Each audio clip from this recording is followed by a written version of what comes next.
For all I know, Kitty, you could be the rat. No, you're holding him. No, that's...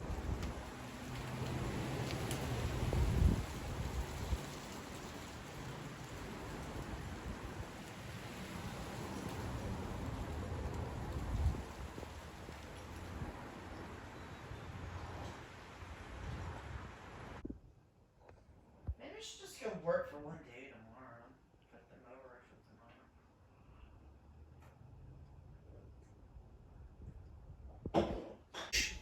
Alright, I'm gonna watch a movie. That's fine. You're supposed to help me out. Shh, watch your language. Alright. This is actually a pretty good one. This one has David Lynch in it. It's actually lucky. Jerry's good. I think Jerry's Gus Van Sant one is pretty good. But also remember, there's always sales at Josie Records. This is brought to you by Josie Records.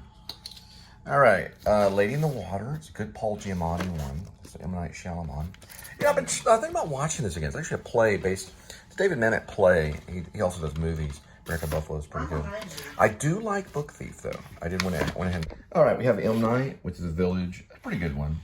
It's a pretty good one there. You know, The Doors is actually pretty good. It's Oliver Stone, Vietnam vet. He did pretty good as a filmmaker. He's not bad of a filmmaker. Natural Born Killers. He also did The Doors. He did Platoon. Color Purple is my Spielberg. Plus Dune is my Spielberg one. It's a pretty good one. The Outsiders, which is for Coppola.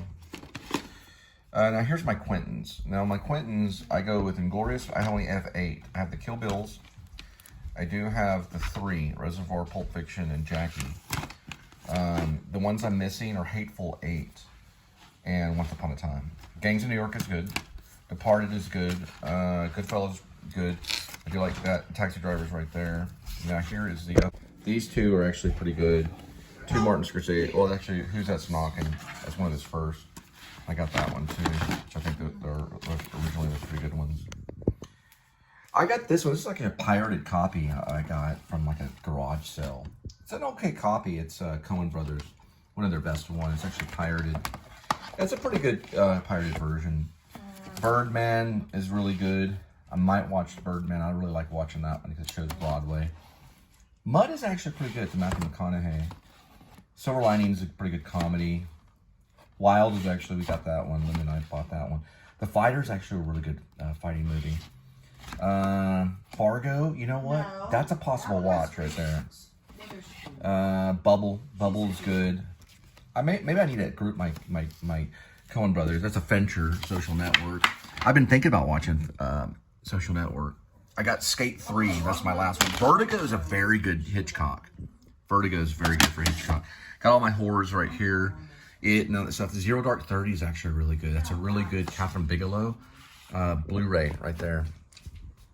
Let's see. This is... I have not even opened this, but I've seen it once. It's got that guy that's in The Sopranos. Sopranos guy. Let's see if it shows it. Sometimes it'll show it in fine print on the casting. It's PG. Hey, how's your day going?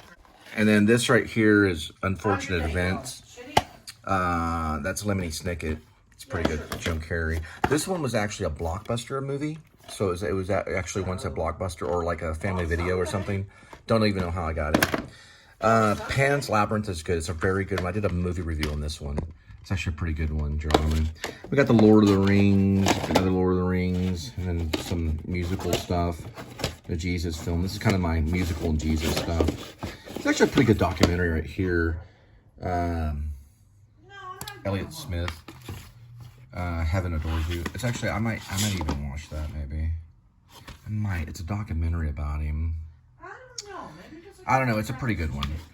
He had a tragic end though, and I don't even think I've opened this one. This Tom Waits thing. I know I did open it. I think I perused it one time. Got a bunch of VHS. So I have the skate video, Public Domain, Morrissey's Homeless, Morrissey's Live in Dallas. This is a high school production of Look Homeward Angel that I'm in. I played Ben Gant in it. It's actually done by a professional company. They actually came in VHS. These are all VHSs. A lot of them are plays that I've done. I did Midsummer Night's Dream. That's on VHS. I did Lone Star, the play Lone Star. Streetcar, I played Stanley Kowalski. I'm in that one. I played Stanley, which is Marlon Brando's role. That one right there. I don't know. Some of these are VHS. that I have like recorded of No, they're about it. the Sanford Meisner video about Sanford Meisner. That's Blue, the movie Blue. And then Love, I did a production of Love on stage. It's like a really good, this is actually pretty good. People said I kind of reminded them a little bit of Jack Lemmon and Love. Love was done as a movie too. Orphans, I played Matthew Modine's character in Orphans, so I was Treat. I played Treat in Orphans. And then there's another one right here, which is a film class thing, and then Samuel Beckett, about Samuel Beckett's work. I did Waiting for Godot too. I think that's on video as well, a little bit of that. Stock Himself is about Sam Shepard. Then we go over to Sam Shepard's documentary, The So-Called Disaster, which is about a production he did with Sean Penn and Nick Nolte. Nick Nolte's in it. Woody Harrelson's in it too. And then there's a bunch of comedies that I have down here. King of Queens. Got King of Queens stuff. Got this. The one that I like the most is the Raising Arizona one right here. Raising Arizona. I do like Anchorman. Anchorman's kind of funny. But this is probably my favorite comedy right here. It's a Coen Brothers film. And I also like the screenplay too. But it's Raising Arizona, and then right under that is Planes and Trains. I don't have Planes and Trains. Year and Dog is pretty good. And then there's this one, which is Stardust Memories of Woody Allen. It's one of my this is actually a really good comedy, Woody Allen. Actually, you know what? I should have two. Yeah, I do have two. The two Woody, actually, I have three Woody Allens. I've got, okay, on the Woody Allens, I've got Stardust Memories. I do have Shadow and Fog. I think is a pretty good one. And then in here is my pirated section. This says right here, Woody Allen. This is A Tall Dark Stranger. You will meet a tall dark stranger. And so Woody Allen. So this is actually a pirated copy I was given to by one of my managers. Found these off of Netflix. This is A Serious Man, which I believe is another Coen. So some cobwebs. These is all my stuff from Los Angeles. Because I did video when I was in LA. Most of all this is interiors. It's Kitty trying to get in the window.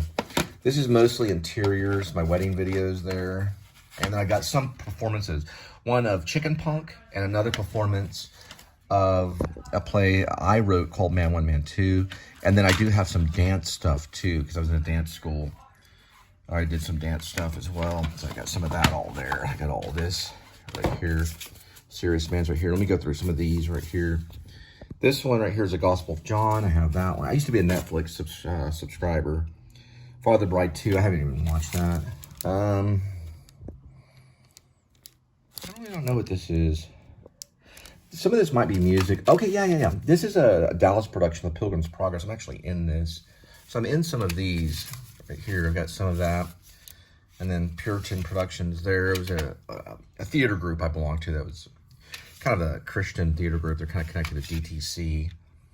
And then Backpage. This is actually a copy made by the director.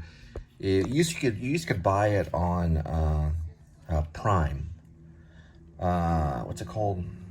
Amazon. Yeah, you could buy this on Amazon. It's a comedy set in Fort Worth about these filmmakers that explore the back pages, and a lot of them are like, you know, hustlers and things like that are late, like, you know, women of the night. You know, they bring them in and interview them, and I played like this dude that's kind of like, he fakes a seizure to get out of the situation.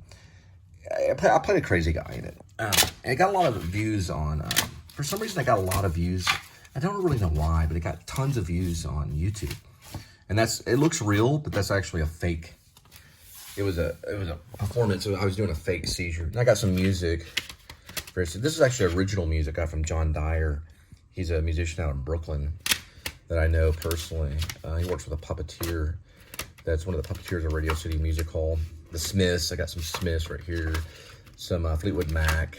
And the Goo Goo Dolls or something like that. This is a bunch of music all right through here. So I don't know what I'm going to do. You know, I might watch Dunkard. That might be one. This is on my war section right here. So it starts with Fight Club, because I figured I consider Fight Club kind of a war film. I put it in the war section all the way to Gladiator. So this is mostly like The Great Raid is World War II. We got another Das Boot. I think it's a masterpiece, one of the best films made. It could make my top 10 That's going to be a war film. And we got Downfall, which is about Hitler, and Saving Private Ryan, which is also a really good one. It's my favorite Spielberg other than Jaws. Two Letters, Clint Eastwood, Full Metal Jacket, Deer Hunter. This is a tough film to watch. That's a tough one to watch. For some reason, I have trouble watching that one. Hurt Locker. Oh, look at that. Nickel Came from Heaven. Hurt Locker, I think Catherine Bigelow is a good film director. I've got a Zero Dark here and Hurt Locker. I'll put my Blu-rays in one section. And then Platoon, I think is a pretty good one for Oliver Stone. Okay, there's some account information right there. I don't even know if that card works. I don't think you can see all the account information on it. Apocalypse Now, I thought about watching this one because I got a Blu-ray version of Apocalypse Now here. I think A.D.W.C showed this on his channel. This is basically something that was in Walmart. It's a triple feature. So it's got Apocalypse Now, Apocalypse Redo, and it does have Hearts of Darkness made by Sophia. Or actually, no, it's made by Mrs. Coppola. Not Sophia, I'm sorry, the wife of Coppola. I forgot her name. So I tried watching this. I could only watch like 15 minutes of it. It's like the version of Rambo. It's kind of like a video game almost. Hornet's Nest is okay. It's pretty good. I put this under the war film United, 93. I consider what happened I consider what happened in New York, the war, the 9/11. I consider that war. American Sniper, Clint Eastwood. You know what? I should probably put that with Clint Eastwood. No, actually, it's a different. This goes from Error. So this goes from Gladiator times to World War II, Vietnam. I don't have any Korean stuff. To the 20-year war, which is basically Afghanistan and stuff. And then I went out and got this Flags of My Father, Faith of My Fathers, which actually should be in the Vietnam section, which is about right here. That should be it's a Vietnam movie. This goes into modern day warfare, all the way to Fight Club, which I think I consider warfare. All right, and probably the best film that I own probably is this one, No Country for Old Men. This one and Taxi Driver, which is up here, which is one of my favorite films and made my top film. So I feel that Taxi Driver is superior to all these other films. It's just my opinion. But I do like this one. I think it's a tight film, very entertaining. No Country for Old Men. But I've seen it so many times. Birdman, Emelian. Okay, what is this? This is some Western. I do have a Western section. The Western section starts with Marlon Brando. He actually directed One Eye Jacks. It's in this little paper thing right here. And then I guess I'm doing it more like classic Westerns because I have East of Eden, Streetcar, Rebel Without a Cause, and Cat on Hot Tin Roof. I have it all as a collection. So it's really not a Western, but it's in my classic section. So I'll probably switch those over like that. Once Upon a Time might be something I watch in the West. I think that's I don't want to get this wrong, but see if I can find his name.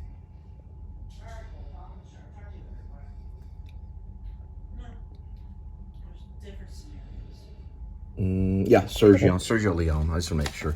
Good, Bad, and the Ugly is definitely Sergio Leone too. I might watch. How much time do I have? I might. I also have Skate 3 right there. And then this is basically all of this right here. So I got the David Lynch Dune. I've got the Alien. I'm actually going to watch that one, the Alien. I want to see the opening. Star Wars, of course. Star Wars. I don't know. Give me a second. Star Wars Episode 2, Attack of the Clones. Then we got Interstellar. Then this is about the Book of Eli. And then I Am Legend, which is actually good. It's based on a Vincent Price movie that could have easily been called I Am Legend, but was called The Last Man on Earth, which he mentions I Am Legend, or they mention I Am Legend in the actual description of that on Wikipedia. This is Avatar R and something like that, some kind of the platform. And this is Batman. So we're gonna watch the opening of Alien because I wanted to see. Yeah, I know that right there. We're gonna watch the opening of Alien because I want to see how that compares to the screenplay. All right.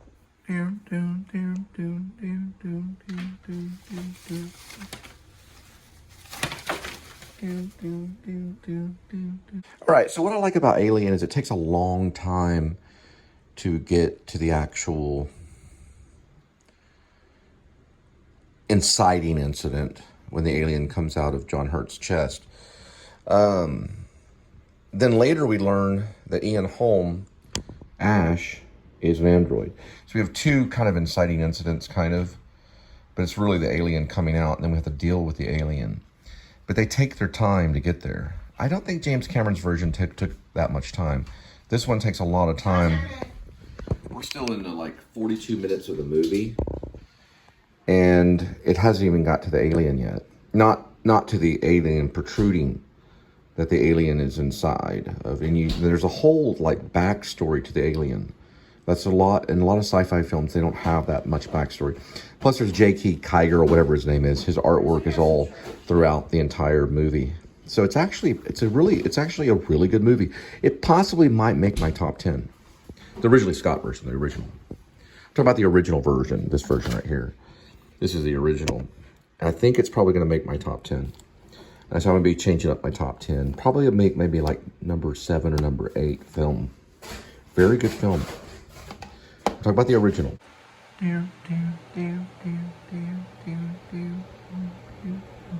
Also, there's a cat, an alien named Jonesy, that Sigourney Weaver works very well with.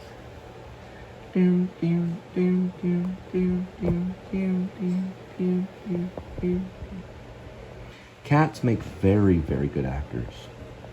They're very still. They don't get out of the shot like dogs do. And they're very easy to work with if you're good with cats. Dogs are very difficult on set. Cats, usually, they'll eventually get, if you bring them to the set, and eventually they do very well. Right, kitty?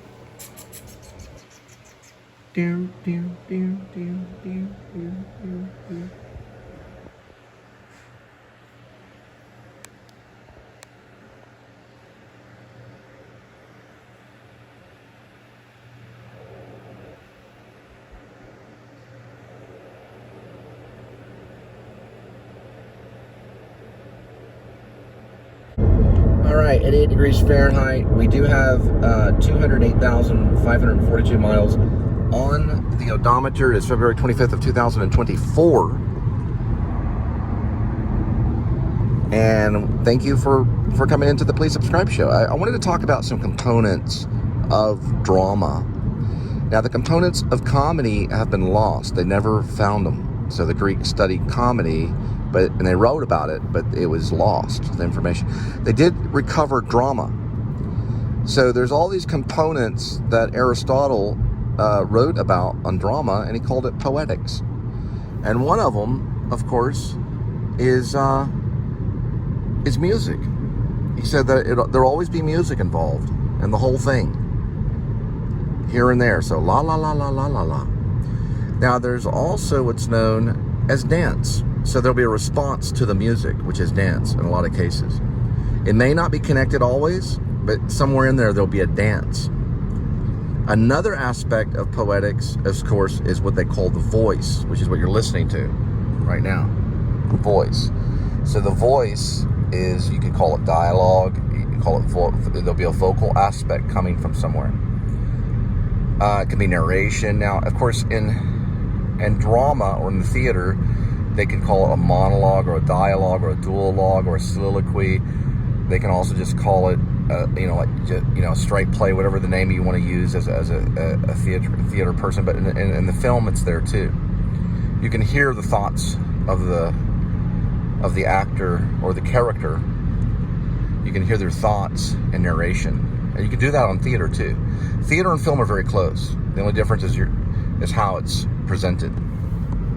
And there's some other components too, but we're talking about both. We're talking about story, and we're talking about what makes drama in both aspects. Spectacle. So you're looking at spectacle right here. This is spectacle. Spectacle is everything that's made up that you're looking at. It's a kind of a thing that you're looking at. Now, a lot of things that he noticed in Aristotle was there was always a catharsis. That was a climactic point, or the character would go through a catharsis, and that catharsis would be shared with the audience. Kubrick always had that. Kubrick always had a catharsis. A lot of times the characters looked like they were almost like drooling, or their eyes looked crazy, and there was like a cathartic kind of thing. He used drooling quite a bit. I don't know why, but he did. Kubrick did. He had the characters drool. And it was a weird thing. Kubrick was a very weird director. because there's drooling in Full Metal Jacket, there's drooling in The Shining. There was something weird about him and something with drool coming out of the mouth. It's like an emotional exhaustion, you know, that he would go through a little bit. Okay, so that's just some ideas about it. There's probably some other aspects to what makes up the poetic drama. If you'd like to share that, leave a comment. And today we're going into delivery. Now, to continue on, the reason I'm watching Alien is because Alien, Ridley Scott, he combined all the forces of drama very well. You could even say that there was a dance between the alien and the protagonist, which is her name Ripley? Anyway, I know that the cat's name is Jonesy, but regardless, there is kind of a dance between them a little bit.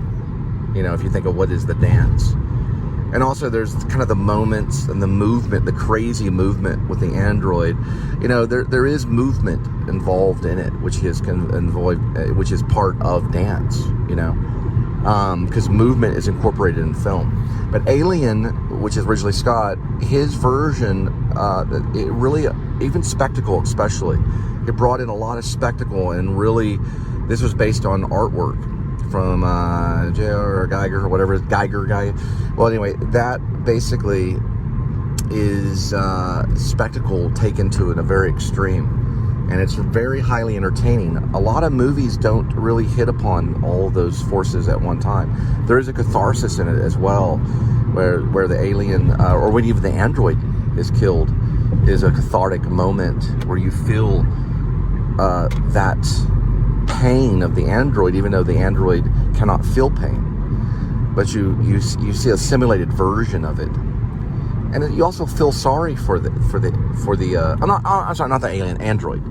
The android. You feel sorry for the android because it becomes disordered. You know, the android is taken apart, and you feel for it because there's a humanity in that scene, even though it's not real. You know, it's not claiming to be real.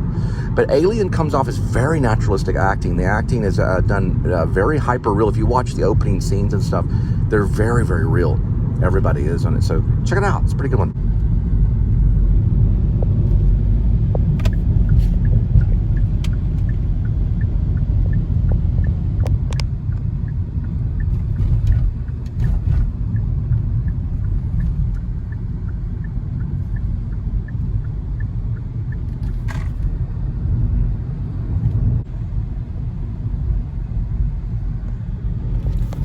Could be for dinosaurs around the world, which are at the botanical gardens.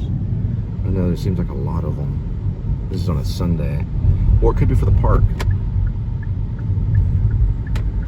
The dinosaurs are being advertised right there. And there's somewhere in there. They're going on until May 30th at the botanical gardens. If you're a FWBG member, you get a discount.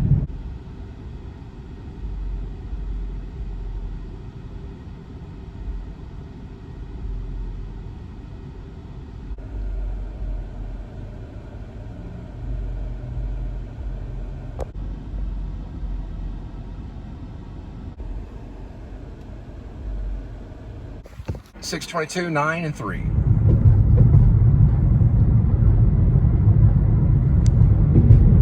Yeah, I was talking to one of the owners of this restaurant. He was talking about New York, and basically he was saying he didn't really like it anymore because real estate's out of control, and a lot of the places are just kind of like either no one's living in them, and or if not that, it's just unaffordable. You know, back in the day, you might could have got a place right by Central Park. You might could have got it for $700 or $800 a month. You might could have back in the day. When I'm talking about like maybe late 90s or 2000, early 2000. Nowadays, it's ridiculous. It's gotten out of control, and nobody's really been able to kind of like understand it. One guy that kind of focuses on it is a guy named Cash Jordan. He has his own YouTube channel. He has talked about it extensively, that it's literally unaffordable. I mean, sometimes $3,000, $4,000, $5,000 a month for market value. And we're talking about apartments that are just astronomical at way up there. I mean, very expensive. Now, the rent control stuff is also an issue because a lot of landlords, they can't raise the rent more than $10 a year. Yep, if you're in rent control, then you're there. So if you're already there and you have a rent control place, then it's not going to increase, but maybe $10 at the most. They can't increase them. But if it's market value, then you better be a millionaire. Or you better make at least more than $180,000 a year, because they'll push you out. Now, I don't know about the boroughs. I'm not speaking on all, like the Brooklyn, Bronx, Queens, Staten Island, all that kind of stuff. I'm not really talking about that. But even there, they say the rent's kind of out of control. We're talking about 8 million people in one area. Now, I don't know how many are on the actual island of Manhattan. I don't know the exact number. But there's definitely at least 8 million people residing relatively in the same area. And we're talking about the boroughs, too. I don't know. I'd have to do all the math on the demographics to really figure it out. But they're saying that people are leaving, like, big time. It's just gotten too crazy. Now, the people that can afford it, and the people making good money, they're probably going to stay and be landlords themselves, probably. But they say another problem, too, is mobile work, because most people are doing mobile work. So the offices have become abandoned, and it's very hard to convert the offices into apartments because they look all funny, and it takes a lot of different work and piping and plumbing and everything. So they have a lot of space just sitting there, cobwebs, no office workers or anything. It's all mobile. Everybody's gone mobile. They got their laptops, and they're just mobile. It's called remote work, or remote work is I think is what they call it. Absolutely crazy. So it's a complete different city. It's a very strange city now. There's still a lot of people, and a big population right now of New York City are migrants. Yeah. And New Yorkers are going to pretty much blame that on Abbott, which is kind of true. He has shipped a lot of them by bus to New York City. But what's going to be happening is they've deployed the National Guard to the borders. So Texas now is stating it a crime to jump the fence of the borders between Mexico and the Rio Grande. It's actually considered a crime. But on federal terms, you're only what's known as an undocumented worker, which means that it's not actually illegal. So if you don't have all your papers and stuff, they can't just deport you. They do it. But on a federal level, Biden doesn't see that as a crime. Now, I don't know what. Now, I can probably promise you, Trump is probably going to press down on some of that, and what they're going to probably do. A lot of people are sure that that's going to be the next big step, because people could vote Biden back in, or they could let him go. They're seeing kind of an incompetency thing, and that's what they're trying to push. I don't know if it's true. But if Trump does get involved, what probably is going to happen is they're just going to shut it down. That means they're going to complete the wall and just shut the whole thing down. That means no one will be jumping the fences. Probably they'll make it very, very difficult. And that whole traffic thing will be controlled either by the National Guard, which is already happening, or by a fence that probably goes into the ground and all the way up. We don't know much about the fence. We know that it's there, but it's not completed. So if he comes back in, it'll be Trump Part 2, right? Now, what the voters are going to have to do eventually is, after that term, is they're going to have to let him go, because at that point, he can only do 8 years. That'd be the other 4 years. The only one that's done more is FDR. And I don't think he did a full... I think FDR, I have to do the math, but I think he did like maybe 12 years or something like that. I don't know exactly. But he was the only president that did more than 2 consecutive terms. And Trump has not done the consecutive. So more time has come by. The government's changed. It's lenient now on the border. So people are just kind of flooding in. You can see people being processed. All that stuff's being controlled by the National Guard. So they're probably still being processed in. That means they'll be shipped to New York City in buses. What he's probably going to do, what Trump is probably planning, I don't know for sure, but I think he's going to stop all of that. So we're going to see a big change, and probably inflation and all kinds of stuff. And I don't think that lady, whoever she is, I don't think she's going to be, they're saying 2-1. I think it's worse than that. I think she'll be knocked out of the Republican aspect of everything, even though she's asking people to take 5 people to the voting box. We're also in about 50 years going to be able to look back to see if there was actually election fraud for real. All this stuff can be kind of analyzed and stuff once we look back and study computers and find out what exactly went on, because we don't know. Now, here's one other thing, because April there's going to be a movie coming out called Civil War. Kirsten Dunst is in it. We don't know exactly how they're going to respond after the re-election, so you might want to be a little bit on guard, just to find out. You know, we don't know exactly what's going to happen, because the country feels, in a way, at least on the Republican side, they feel possible, you know, election. This is kind of stuff that went on with Watergate, so we don't know the exact response.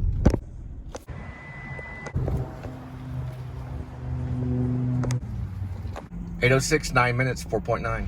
We got a full moon, and this reflection coming out of the Trinity. We might get it on the way back. That's a pretty good shot. Coming up on the go-karts.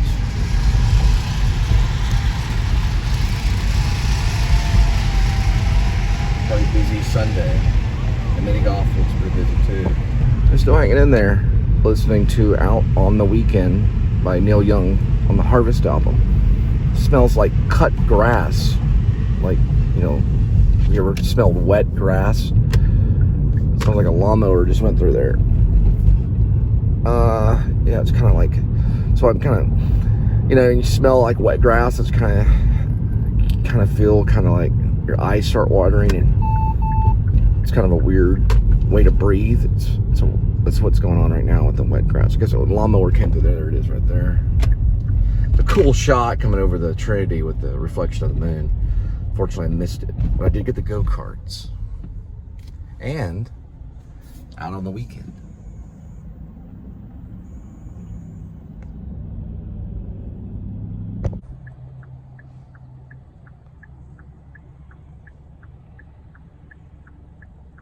It's my Neil Young impression.